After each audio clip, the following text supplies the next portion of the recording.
Aufzeichnen. Ta-da! The Tribal Future Podcast. Welcome with Maria. Today, we have a Bellydance Superstar on here. So let me do the short introductions. If you don't know me, my name is Adriatica. I'm a body artist. I do tattoo, body paint, dance, paintings, and I work a lot around the body through different mediums. Dance is part of my passion. I'm also a teacher. So this is part of my research. I'm making this public, and I'm so glad that so many beautiful women are coming here, like Maria herself. I'm going to introduce Maria now. She is a tribal fusion belly dancer slash fusion belly dancer. We're going to figure out how she handles that. But she was a principal dancer with the Bellydance Superstars and also the artistic director for the same group. She's also an Urvasi dancer. She developed her own technique, which is called the Muscular Belly Dance Technique, and principal dancer in Urvasi, an Odissi, yeah, an Odissi dance, which is one of the classical Indian temple dances. And she's also founder, choreographer, and director of Wild Saffron, a theatrical tribal fusion belly dance troupe that specializes in fusion dance to portray mythical stories, folklore, and ancient thematic performances. And she does a lot of other things like sacred geometry, teaching that, and temple and archetypical movement. We're going to go into as much as we can here. So welcome, Maria. I'm very happy you're here. Hi, thank you. Thank you. I actually pronounce my name Mariah, even though Mariah. Oh, sorry. it is spelled Maria. That's how my parents spelled it this way. It's an older way of spelling Mariah before the H was added. It's like a pre-Christian spelling because Oh. I don't know if you know when in the Old Testament, many of the characters don't, or the people don't have H's. And then after some experience, I can't remember exactly what it is, like Abraham gets an H, Rebecca gets an H, Sarah gets an H. So the older form doesn't have an H. So it's Moriah from Mount Moriah that has no H and Moria because the old spelling is with an O. So anyway, Okay. that's where that is. Okay, thank you. I just read it like a South American would have did, like Yeah, Moria, but it's I Mariah, know. everybody. I know. Okay, I thank asked you. my dad, I was like, can I add an H? And he's like, no, no, no, no, no. And he gave me this long explanation. So now Oh, I can never add an H and I just always have to, yeah, I love explain why. how you're already like in this like very mythical. You're surrounded by Yeah, mythical things, like starting yeah, by your name. But before we were recording this, I asked you about this beautiful painting in your bag about yeah, Gustav Klimt. I love Gustav Klimt. Can you just yes, do a little retour and of then tell course. us like how dance came to you Yes. and what you do now? Well, I can already contextualize it where, for me, dance is a living mythos, and it's a component of human art and history that's taken us back to as old as art is. I mean, in the ancient cave paintings, there's dancers. The oldest things that are human crafted ever made are musical instruments. There's like a, I don't know, 50,000-year-old flute or something that, I mean, it's very, very ancient. It's been with us forever. So why I love Gustav Klimt and I love Art Nouveau and I love this sort of genre of artists in particular is because they are hearkening to this archetypal understanding of mythology and goddess orientation and understanding and nature-based themes. And so within dance, it follows the same thing. They work with sacred geometry, which is what ancient dances work with, and it's all tied into a call and response to nature, a communication with nature. It's us as biological creatures, as animals, and how we access our own endocrine system, our own neurological responses and pathways through movement that our ancestors knew, whether instinctually or and then developed or simply just developed, that a lot of modernity has really sort of taken away from us. And I think it's why there's this huge sort of calling back to some of these ancient knowledge systems, because the more we go science and modernity, the more we almost leave our humanity and our animalness. And so I find that we react by pulling back, or I've noticed socially there's a reaction to pull back into some of these things. And so Klimt in this particular painting speaks to many of those. So this is Hygienia, and she is the goddess. We get the word hygiene from her. It's an ancient Greek goddess. And so that's where the word hygiene comes from. But it doesn't mean just cleanliness. It means precautionary health, meaning before an illness, before a disease, before an injury, the environment that you keep yourself in, the mental state, the emotional state, the physical state, that you keep all of that not just clean, because again, we have a lot of weird associations with clean and dirty that ancestral uh, cultures didn't, that it was more the proper ordering of things that yielded health. And so it's not just that health exists, it's there is a weaving of your life that crafts an environment that is healthy. And I love that because I love the concept of textiles and adornment and the way you walk in the world, the way you speak in the world, the way you move in the world, that all of that are weaving these sometimes visible, sometimes invisible threads that then yield the tapestry. So it's not just you have it, you're born with it, you're born without it. It is actually something you can interface with. And why I love that is because it's a very agentic way to interface with the world, where it's not that the world is happening to you, it's that you are crafting and weaving your way with the materials that's given. And this is a very tantric approach, which is part of the temple dance culture and classical systems that I've studied, and belly dance as well, because that's also an ancestral classical temple dance, though it's been less documented. So it's harder to say academically. Whereas with the Indian dances, what's so fantastic about India is that like they have these really great records through stone, through carving, through mentorship, through teaching. So you can sort of keep all that. But back to the painting. So she's Hygienia. And so you see the snake that is this yellow gold, and the snake is then drinking out of a bowl. And so this is the snake that's still in our ambulance images of the double helix of health. That's what that is the silver caduceus, I think is what it's called. And so in yeah, in old medicine, there was this snake venom mixed with blood in the right proportions could then be imbibed, and that would clean your system. Because the venom is a poison, so too much obviously kills you, but same with any kind of vaccine, any kind of sterilization. Too much, not good, but just enough in the right mixture with blood, so then you get this white and red combination, which again is the ambulance colors of the white and the red. So it's really fascinating what still lives among us as a modern culture that goes back so far. So a lot of the artists, weave those for you. So you just have to surround yourself with it. Yeah, wow, that was an amazing intro. And yeah, it's interesting if you start looking through the lens of symbols, which is something that I also do because I tattoo them, and the snakes are everywhere. I think every belly dancer comes across this archetype, or aside from the goddess, the snake, because it's part of the way we move. And then obviously also for indigenous people, in the Amazon specifically, I can't talk for all of them, but it's a symbol of healing.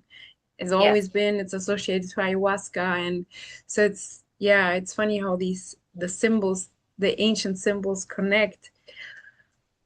Yes. Yeah, when I was in the Yucatan for a bit working with some dance school there, and so I was able to spend time at the Mayan temples, and in particular Chichen Itza has the number of steps that shows that at the particular time when the sun is setting shows the snake looks like it's coming down, and it has a particular number. I think it's 13 markings on its back that coordinates with the 13 moon cycles of the year. Yes. And so they had this kind of, and then of course in India, there's the Naga people, and the Naga are really interesting.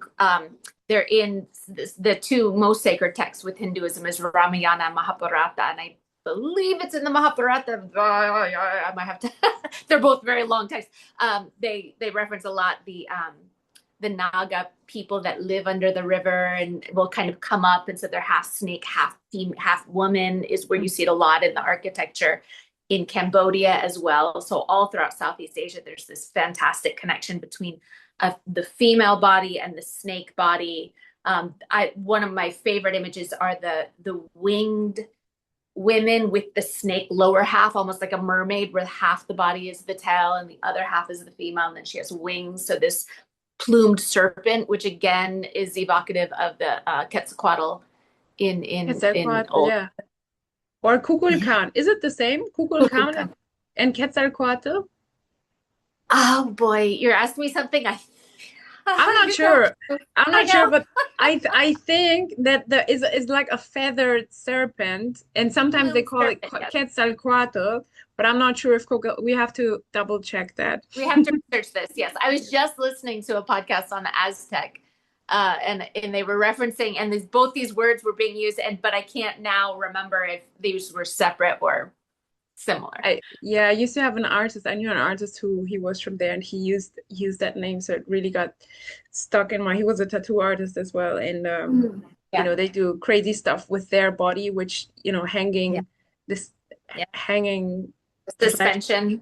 suspension, which is Yeah. crazy, but it's like a shortcut to meditation. I never did. I'm not interested in doing it, but these are part of indigenous practices that have survived. Um, Mm-hmm. I think we have to do like I already know that this podcast will be too short because you are you seem to have a I lot can of talk. no, and you have a lot of knowledge but Yeah.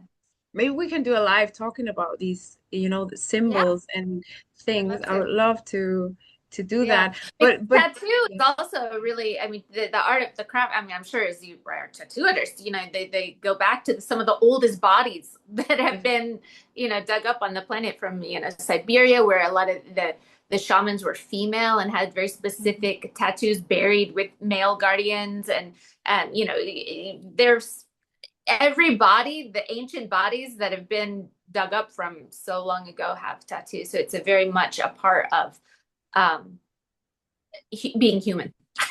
yes, and now you said something, and I never said this here before, but this is season one of the Tribal Future podcast where I'm interviewing, dancers and women who have, because a lot of fusion belly dancers and tribal fusion belly dancers, they are connected with ancient wisdom. They want to study. They're almost like architects or like anthropologists, and I will put myself into that. But season two will be with tattoo artists, and as you said, it's one of Oh, the oldest arts and together with, if you go to human nature, what was the first art that human nature brought, you know to us? It was paintings on the walls, it was dance, and it was like masks or body painting, and all those things were together. They weren't separated, and I think the system that conserved this best is definitely in India, and now everything is like sort of fragmented, and we're just trying to put it together,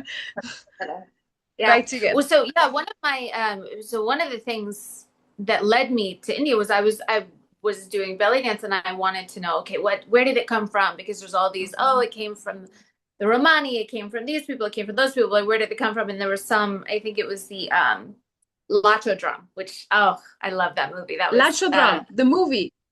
yeah. Oh my God, everyone has to watch that movie.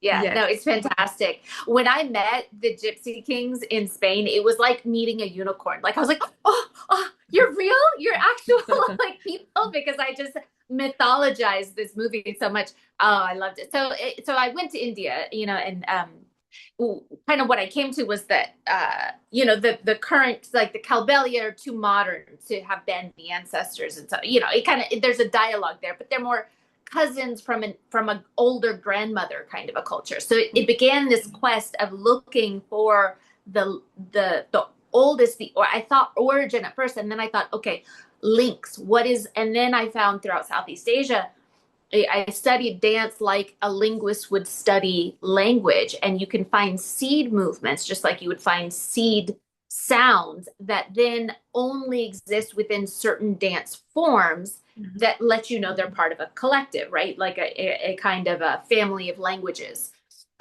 So while the language of humans is specific to our vocal cords and all that, the dialects within them have certain families. So the same with belly dance and Indian dance and temple dance. So that was how I started to link and connect these. And what happened in India is India just has this amazing culture of like not throwing anything away. And it's what sort of the last culture that just didn't have this mass wipe through of, I mean, even when there's the Dravidians of the indigenous, and then there's the Aryans who came in and then they mixed, right? And then there's Muslims that came in and they mixed, and there's Christians that came in and they mixed, and there's a lot of mixing. It's like masala, the Indian um, sort of impulse is to keep and mix, but not to wipe out and replace.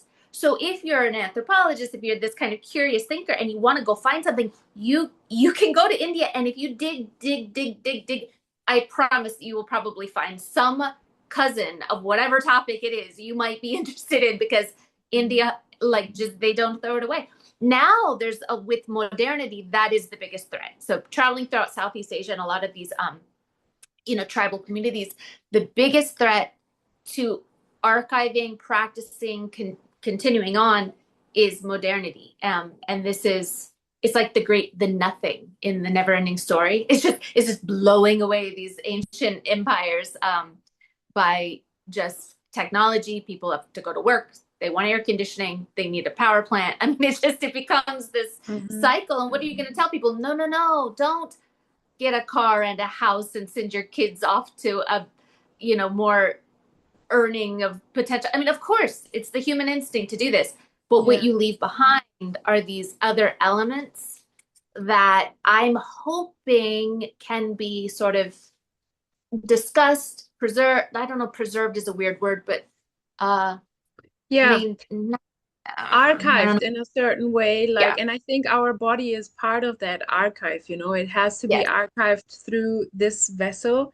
And then later, as we're coming to science and all of that and the future, I also believe that part of what you have, that curiosity, of digging and finding, and which is also what I have, and a lot of girls and women and goddesses that I have interviewed here. I think it's part of our archive of what we have received. In other words, it's part of our DNA. It's part of what is intrinsic in our it body is. memory.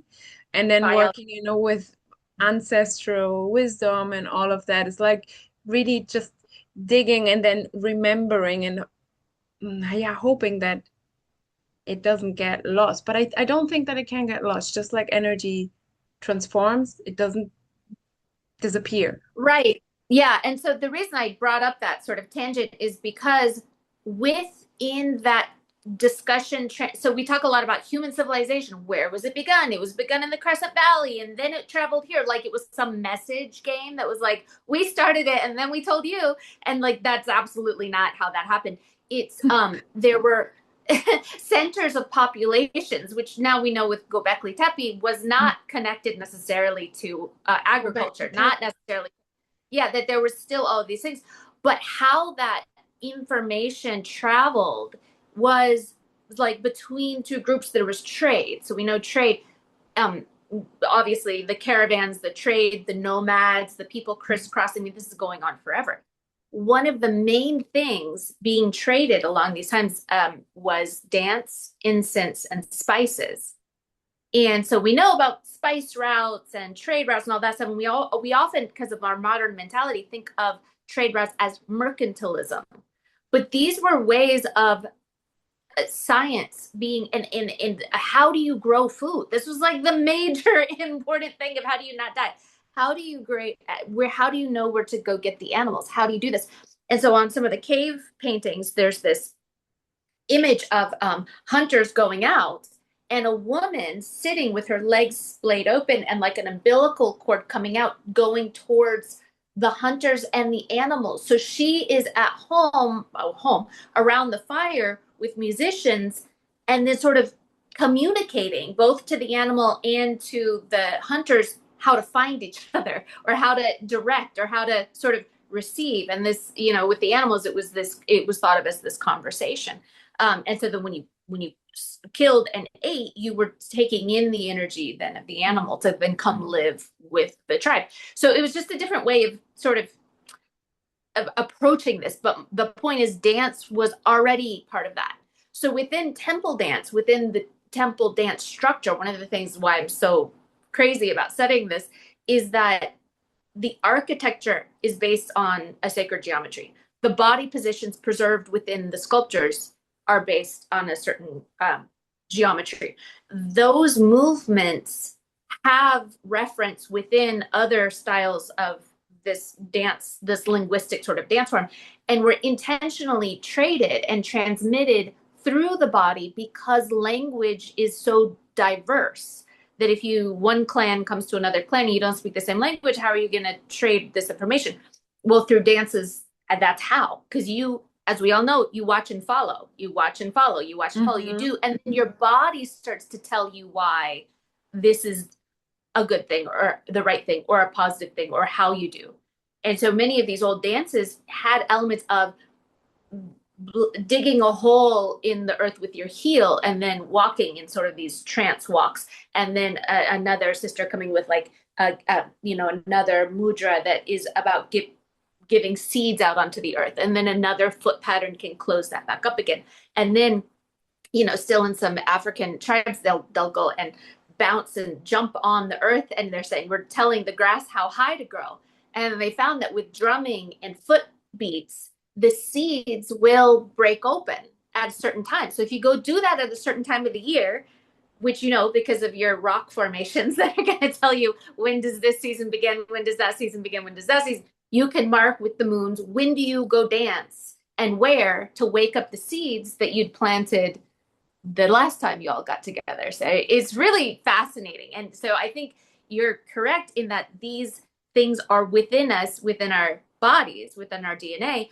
But God, the reason I'm hesitant, I want to be optimistic, is that technology is so good at divorcing us from our bodies that it's a race a little bit. Like I want it to bring us back together rather than keeping us diverging from our sort of animal self and our animal knowledges. Yeah, I understand what you mean, and I think that's very much the thing of the future. I think that, once you have this awareness and the consciousness of using, like the way I use ChatGPT, for example, is like asking about information that connects a lot of things. And sometimes I ask about people too. You'd be surprised what ChatGPT knows about you, for example. Yeah. And Well, so I did this one time with my ex-boyfriend as a programmer, and he was saying, he's like, oh, with ChatGPT, because I'm such a Luddite. I'm technology like scares me. I'm like, it's new. I can't touch it. It's just stupid. My grandmother was the same way. We got her an answering machine. She was afraid to use it. I feel like I'm my grandmother already. And so he was saying, okay, ask it. And I asked these questions and it seemed so accurate. I was like, oh my gosh. Sorry, my dog is whining because she's not getting attention. It knows so much. It knows everything. And he goes, okay, now ask it about belly dance or temple dance or ancient dance. And I did, and it was wrong.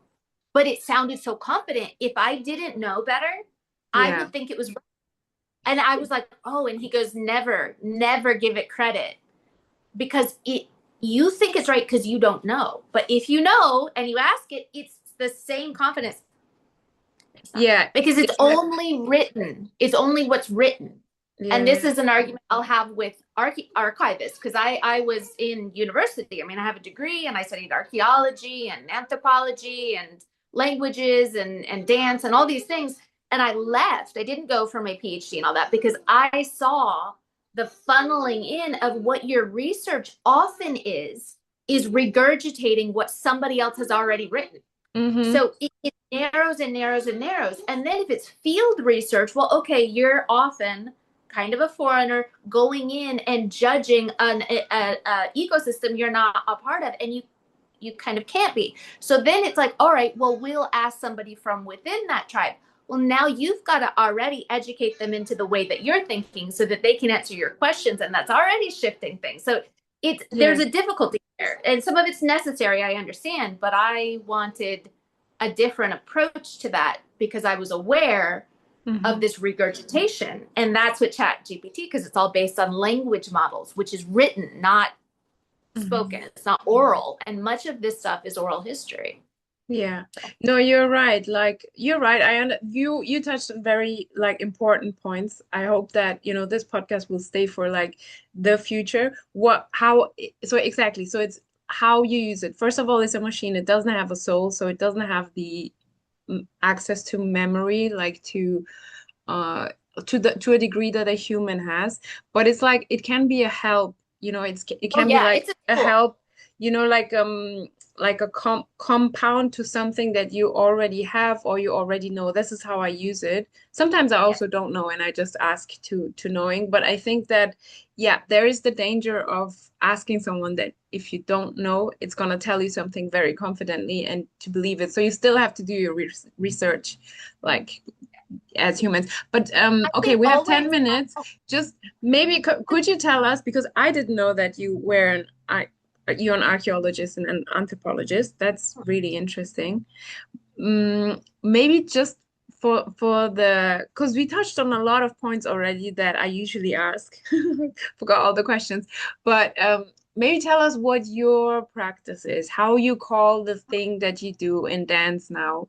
And yeah. okay, so at first, it was just belly dance, and that was it. And you just did belly dance. And my mother did belly dance when I was very young, and my father did yoga. So I've always sort of been around my whole life around these sort of subjects.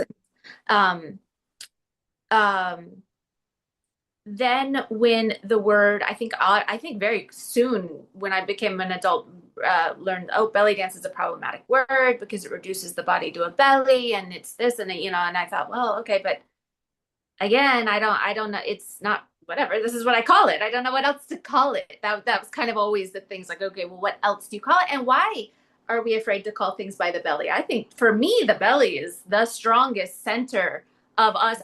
Again, for me, loved calling it back to the physical, to the body.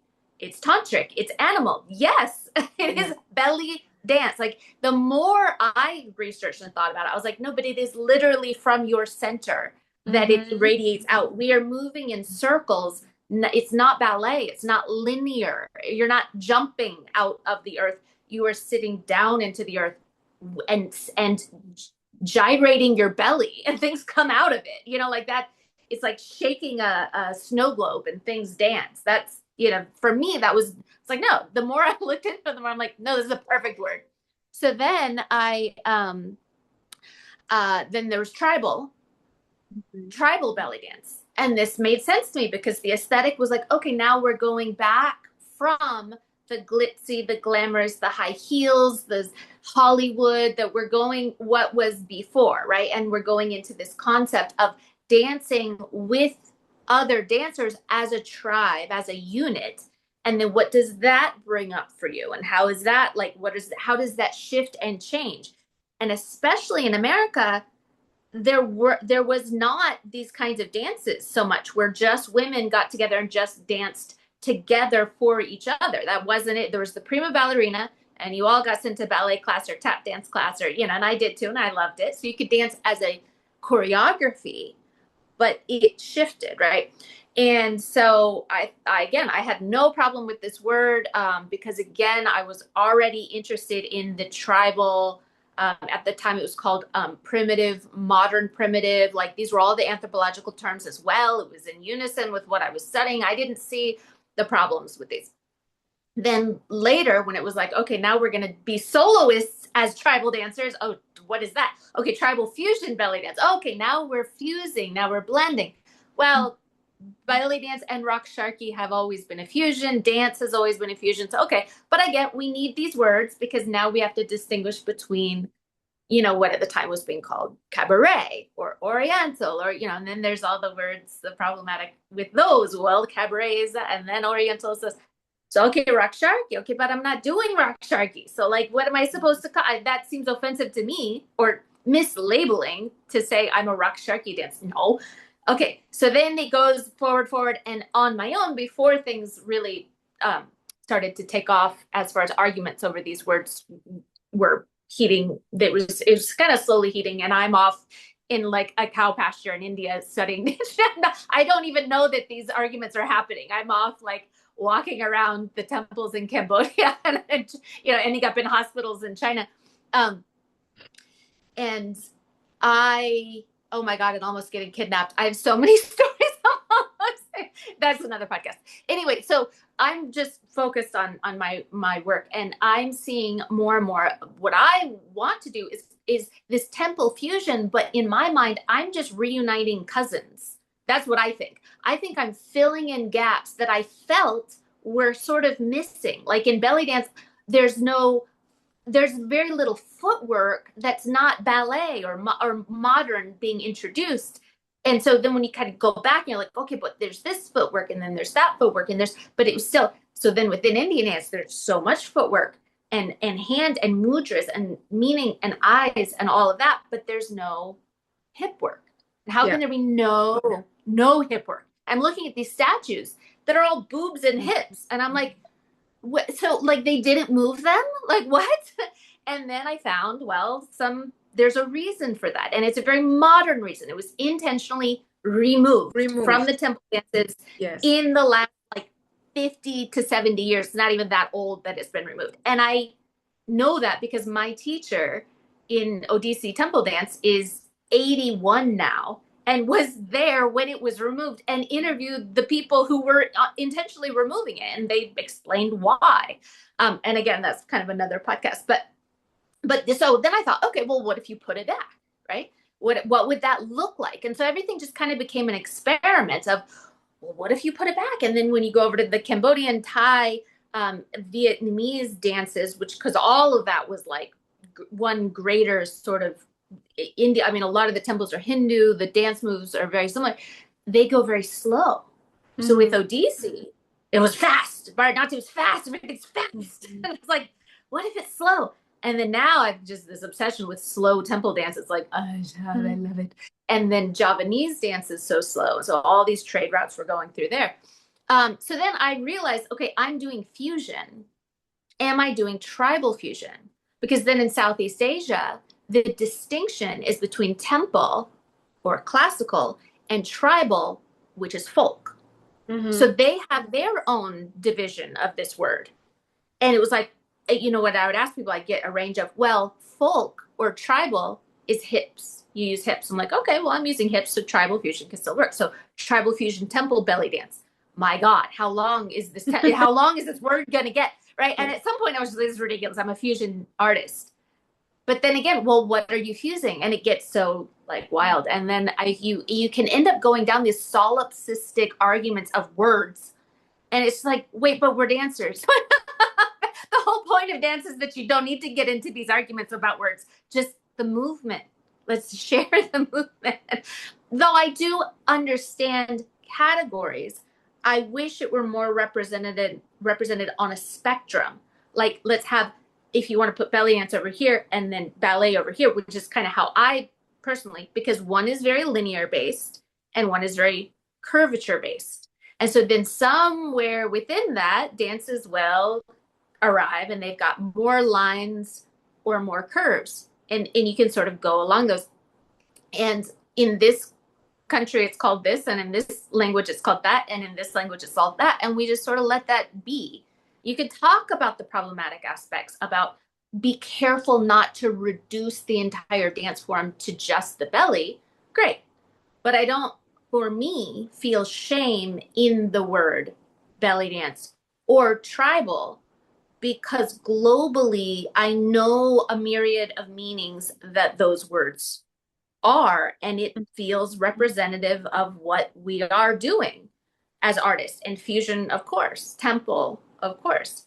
Now, I do know that if someone calls himself a temple dancer and they're not doing temple dance, this is a problem. Just like if you call orange purple. No, that's orange and that's purple. We have these distinctions so we can get deeper into the meaning, not so we can argue and separate and shame people and, put in political